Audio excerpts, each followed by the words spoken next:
اور وہ کیا کہتے ہیں کہ جو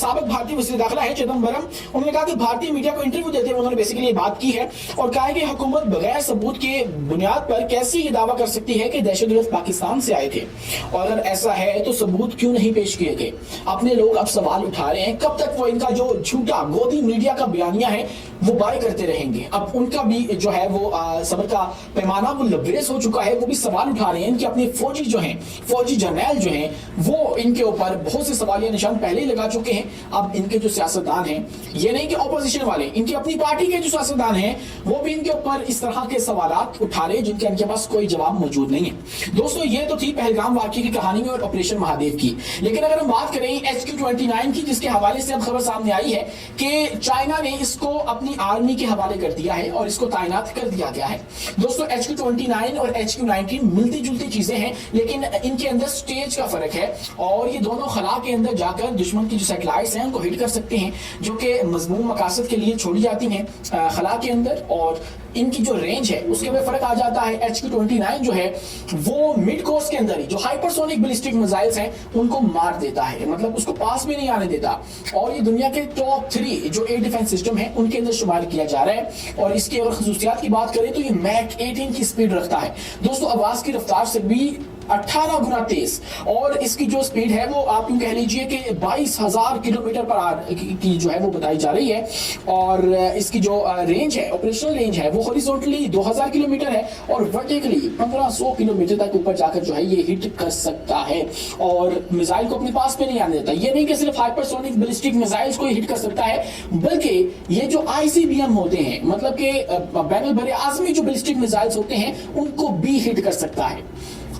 اور یوں یہ تمام تک جو ہمارے خطے کے اندر بڑے بڑے چودھری بنے پھرتے ہیں، اپنے اپنے میزائل آتے ہیں، بھارت اگنی وی لے کر آنا چاہتا ہے پاکستان کے اندر، ہٹ کرنا چاہتا ہے پاکستان کو۔ اگر یہ پاکستان کے پاس آ گیا HQ-29 تو ان کے خواب وہیں پر چکنا چور ہو جائیں گے۔ انتظار ہے جب ہم HQ-19 ایکوائر کر لیں، اور اس کے بعد ہمارے جو عسکری ماہرین ہیں وہ یہ بتا رہے ہیں کہ ہو سکتا ہے مستقبل کے اندر ہم لوگ HQ-29 کی طرف بھی موو کر جائیں، ہم لوگ وہ بھی خرید لیں۔ دوستو اسی کے ساتھ مزید اگر بات کریں تو ہمارے ہمسایوں کے اندر ایک ڈیولپمنٹ ہوئی ہے، اور وہ ڈیولپمنٹ کچھ اس طرح سے کہ S-400 کا ایک ٹیسٹنگ کے لیے یونٹ بھیج دیا گیا ہے، اور ایران کو روس کا S-400 دفاعی نظام مل چکا ہے۔ ایرانی میڈیا نے رپورٹ کیا ہے کہ طویل فاصلے تک مار کرنے والا روسی S-400 ایئر ڈیفنس سسٹم کو جانچ کے لیے ایران میں تعینات کیا گیا ہے، اور یہ تجربہ اصفہان شہر کے قریب کیا گیا ہے۔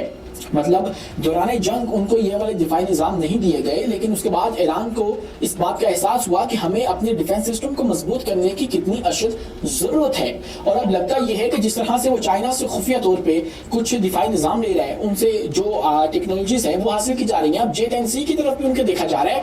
تو ایسے میں رشیا سے بھی اگر وہ ڈیفنس سسٹم لے لیتے ہیں تو پھر اسرائیل کے لیے اتنا آسان نہیں ہوگا وہ چیز کرنا جو کہ انہوں نے حالیہ کی، اور آتے ہی پلک جھپکتے ہی ان کے جو ٹارگیٹس ہیں ان کو ہٹ کیا اور چلے گئے، اور مسلسل کرتے رہے۔ یہ اس لیے تھا کیونکہ ان کے پاس ڈیفنس سسٹم نہیں تھا، لیکن اب چونکہ آ چکا ہے، ابھی تک جو S-400 ہے اس کو ٹیسٹ کیا جا رہا ہے، جب یہ ہو جائے گا تو اس کے بعد پھر اس کا آرڈر دیا جائے گا اور ایران اس کو ایکوائر کر لے گا، اور ایک بڑی ڈیولپمنٹ ہوگی کیونکہ ایران کے پاس بھی بھارت کے مقابلے کا جو ڈیفنس سسٹم ہے وہ آ جائے گا۔ دوستوں اس کے بعد سب سے بڑی ڈیولپمنٹ جو اس خطے کے اندر ہو رہی ہے وہ یہ ہے کہ کام طیارہ جو کہ پاکستان اور ترکیہ مل کر بنا رہے ہیں، مشترکہ اس کے اندر پارٹنر ہیں، اور آذربائیجان بھی ان کا ایک سٹیک ہولڈر ہے، اس کے حوالے سے ایک آرڈر آ چکا ہے، ایک بہت بڑی ڈیل جو ہے وہ لوک ہو چکی ہے۔ ڈیل ہے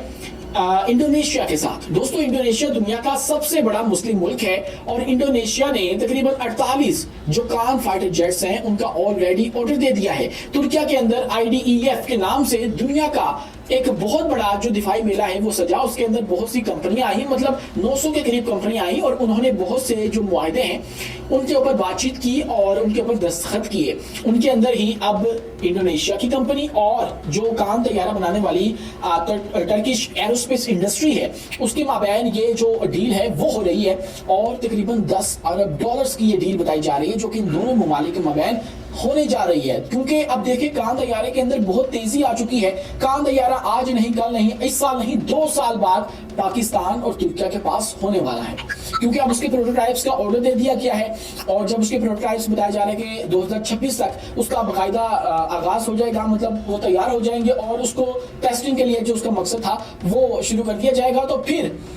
وہ وقت دور نہیں ہے کہ جب یہ طیارے اس خطے کے اندر مسلم دنیا کے پاس ان کا فخر بن جائیں گے, ان کی علامت بن جائیں گے, کیونکہ 5ویں جنریشن کا کوئی جنگی